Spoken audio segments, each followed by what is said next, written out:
تہجد کی نماز پڑھنے والے کو اللہ تعالیٰ دنیا میں ہی دو چیزیں ضرور عطا فرماتا ہے۔ اگر آپ تہجد نہیں پڑھتے ہیں تو امید ہے کہ اس ویڈیو کو دیکھ کر آپ ضرور تہجد پڑھیں گے، اور اگر آپ تہجد کی نماز پڑھتے ہیں تو پھر آپ تیار ہو جائیے ان دو چیزوں کو لینے کے لیے جو اللہ تبارک و تعالیٰ اپنے بندوں کو دنیا میں ہی عطا فرما دیتا ہے۔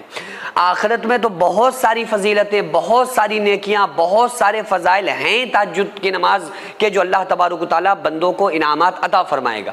کہ اللہ تعالیٰ اپنا قرب عطا فرمائے گا، اللہ تبارک و تعالیٰ پلسرات سے جلدی گزار دے گا، اللہ تبارک و تعالیٰ قیامت میں اس کو اپنا دیدار خاص عطا فرمائے گا۔ وہ تمام فضیلتیں، تمام خصوصیات ہیں،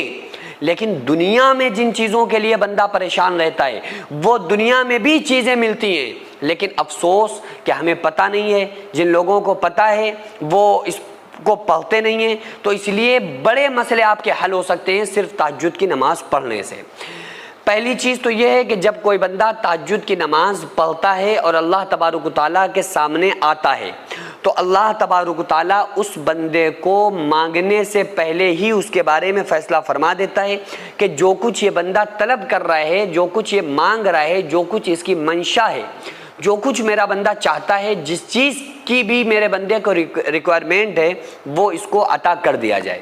یہ تہجد پڑھنے والے کے بارے میں آپ کو بتا رہا ہوں۔ اور اللہ تبارک و تعالیٰ ایک خاص دنیا کی طرف توجہ نگاہ ڈالتا ہے، خاص توجہ فرماتا ہے، اور سارے لوگوں سے کہتا ہے، بندوں کی طرف متوجہ ہو کر فرماتا ہے کہ ہے کوئی بیمار انسان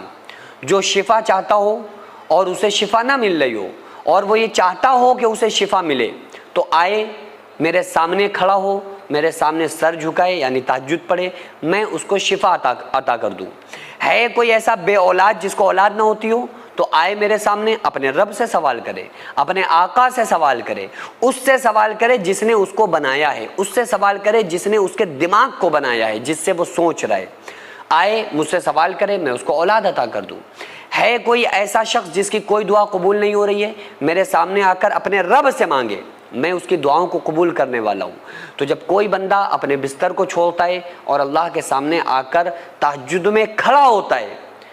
تو ابھی وہ سجدے سے سر نہیں اٹھا پاتا ہے، اللہ تعالیٰ فرشتوں سے فرماتا ہے کہ میرا بندہ جو مانگتا ہے اس کو عطا فرما دو، جو چاہتا ہے اس کو دے دیا جائے۔ تو یہ خصوصیات ہیں تہجد کی نماز پڑھنے کی۔ آقا علیہ الصلوۃ والسلام نے ارشاد فرمایا کہ تہجد کی نماز یہ تمام انبیاء علیہ السلام نے پڑھی، یہ رات میں قیام اللیل تمام انبیاء علیہ السلام نے اس نماز کو پڑھا، اور یہ صلح کا طریقہ ہے، اور یہ تہجد کی نماز بندے کو اللہ سے قریب بنا دیتی ہے،